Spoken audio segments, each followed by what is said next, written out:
Good morning, happy Friday. I have decided to go live for my third LinkedIn Live, and I've now called them Negotiation Nuggets. There's something about numbering the amount of lives that I'm doing that keeps me feeling like I can measure the progress of how I'm navigating them.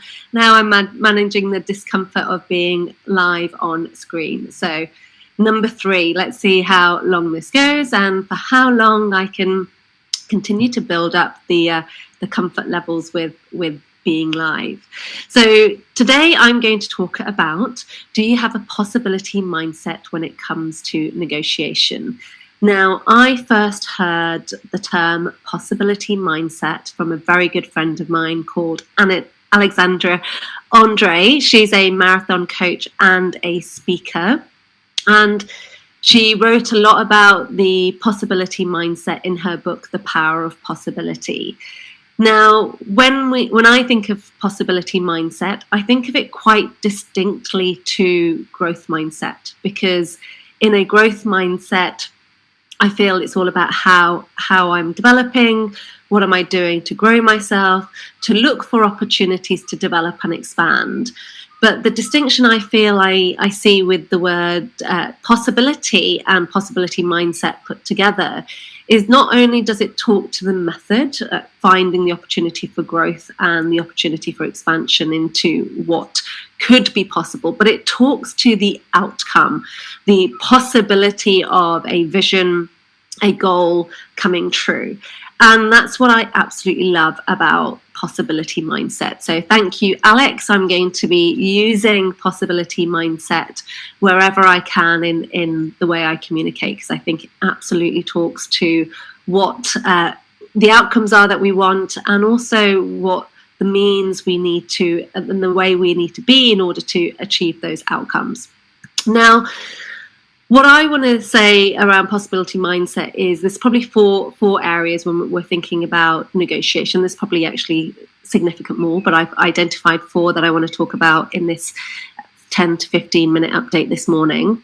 And the first one is, when it comes to negotiation, it's about focusing on the upside, not the downside. Now, Harvard have done a various amount of different studies over the years, being the leaders in understanding negotiation. But one of the studies they did was around looking at the different mindset individuals had when going into negotiations. So they did a study where they got a group of students writing a paragraph around all of the things they thought would go wrong in a negotiation prior to going into it. So they were focused on what would be the downside, what's their worst case scenario, what were they most afraid of, what would happen. And then they gave another group a assignment around writing a paragraph on everything that they thought could be possible if everything went well. So what would be the upside? What would happen if everything went their way? What could they achieve? Where was the possibility for getting everything they wanted? Now, taking those two situations where you've got one group focusing on the downside risk and one group focusing on the upside risk, those two groups were then put into negotiation environments. Which did you think had the better outcomes when it came to negotiation? Now, most likely you're all going to be thinking, at least I hope you're thinking, that it's those that have been focusing on the upside risk. And that's exactly true, because we often get what we think about. And if we don't allow the opportunity to think about what's possible, then the likelihood of us looking for different ways to create that possibility are then therefore limited. So too many people I've seen in negotiation environments go into a negotiation focused on protecting what they do not want to lose. And as a result, what feels like a win is if they've protected their business from not losing too much or what they want, and therefore they've not considered the opportunity for creating value.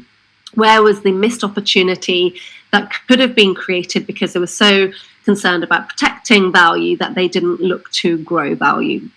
So when you lose lose focus on the upside risk, you then essentially lose the opportunity to gain. And we all know the reason why people focus on protecting the downside risk is, as humans, we're a lot more focused on avoiding pain than we are in terms of looking for pleasure.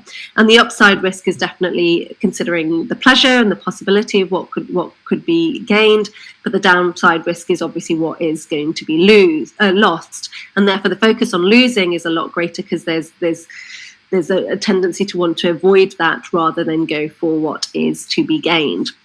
The second thing is, if you have a possibility mindset, you consider what if. And what I mean about that is you don't discount your best case scenario before you've even gone into the room. Now, too often it's easy to go into the room in a negotiation and think, of course they wouldn't give us that, so why would they? And we've discounted the value of what could be possible in our own minds before we've gone into the room. Now, if you're focusing prior to the negotiation on all the things that are going wrong, or could go wrong, I should say, then you want to figure out what you can do to mitigate those risks and go into that negotiation being really clear of, if this happened, this happened, this happened, and that's potentially all the things that we don't want to happen, what can we do to mitigate risk? But in the same way as you might consider how you mitigate the downside risk, what you need to do if you want a possibility mindset in negotiation is to think about, what are all of the things that could go right, and how can we influence that opportunity for it to be going right? So too often the focus is on mitigating against the downside, but actually what energy and attention is given to, if everything went our way, what conditions needed to be true? And are there any of those conditions that we can influence right now to ensure that when we get to the table, we've already designed the deal that we want, and therefore we've got a better chance of getting what we're after? The third thing when it comes to, do you have a possibility mindset in negotiation, is recognizing that instead of using rejecting language, like saying, no, that won't work for us, no, I can't do that, or no, I won't do that, it is recognizing that instead of saying no, I keep myself open to exploring the possibility of what would need to be true to make that happen. And when someone's making a proposal that in a negotiation you don't want to do or isn't right for your business, instead of saying no and rejecting it and closing down the other person, what you want to do is consider, how can you keep that dialogue open and get curious instead?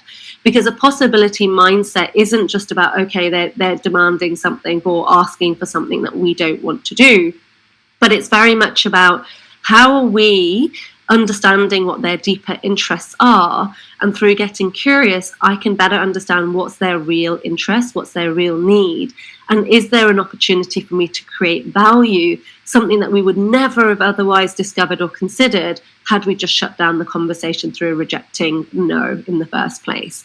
And that's what a possibility mindset looks like in negotiation. You're not sitting there waiting for the other person just to capitulate to what you want, but you've got to show a genuine interest in, what if something was possible? And even though it's not something that I would on the surface agree with, how can I find a way for something to be created where value can be created for both parties? So understanding their deeper interests is critical. And then the fourth one I want to talk to is that having a possibility mindset means that you are not limited by what has been done before. So too often people go into negotiations looking at the deals that have been agreed before and thinking, well, okay, we're not going to get too much different to what's been agreed before. So therefore we won't ask for something radically different or create a possibility for some outrageous opportunity that sounds too out there for the other party.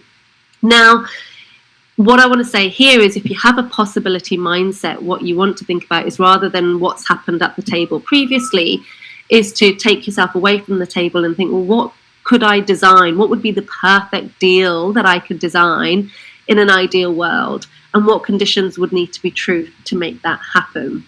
And therefore, can I create the possibility of what currently feels like is impossible and create it into something that actually is real, and the opportunity can be realized in that way? Now, I was at a networking event last night, and it was a manufacturing excellence forum where I got to meet lots of different businesses, and I got talking to the co-founders of a business called Grease Boss, and they provide technology that focuses on how grease is applied to large-scale manufacturing equipment. Think mining companies, think high-value businesses where having any downtime in machinery could cost the business millions and millions and millions of dollars or pounds or wherever, the currency of wherever you are. So when I met them last night and I talked to them about their business and what had inspired their thinking around this product and this technology that they have created, it all came from a process of going through a hackathon and coming up with this concept and then creating the possibility of essentially a new technology that is now being used in big organizations to create value and limit the downside in businesses. Now I think about that and think 3 years ago that product didn't even exist, and now not only does it exist, but they're in negotiations with multi-million-dollar businesses to create value through the avoidance of machine downtime in manufacturing. Now, if you go into a negotiation with the mindset that the deal that you're going to negotiate is only close to what you've done before, you're missing the opportunity to innovate. You're missing the opportunity to create value because you've looked for possibilities outside of what has been done before. So I'm going to quickly run around what the 4 things were, just so I can anchor them in your mind before I sign off for this Friday. The first one is, if you want a possibility mindset, focus on the upside, not the downside. Research has proven if you focus on the upside possibility, you will get a better result in your negotiations than you do if you focus on just value protecting. Secondly, consider the what if. What if it could be possible? What if the best scenario that we could ask for happened? What if those conditions appeared? What could we do to influence those conditions ahead of the negotiation? So consider what if, and don't discount your best case before you've even had the chance to explore the possibility of it. Third one is, don't use rejecting language. Keep curious, keep focused on the opportunity for looking for value, looking for what are the deeper interests of the party I'm talking to. I don't need to cut things down and say no, but I can explore what is possible, and maybe something completely out of the box is possible because there's synergies and opportunities that you can leverage in your businesses that you wouldn't have otherwise considered. And fourth, don't be limited by what's been done before. Innovation, there is technology today that didn't exist even 6 months ago. There is so much in this space that we can explore, creating something brand new in the way we negotiate that we haven't ever negotiated before. So I don't want you to limit your thinking to what's been done before, the types of deals that have been accepted. Consider what would be the most ideal deal design that you would want, and then consider what could you do to bring that to reality.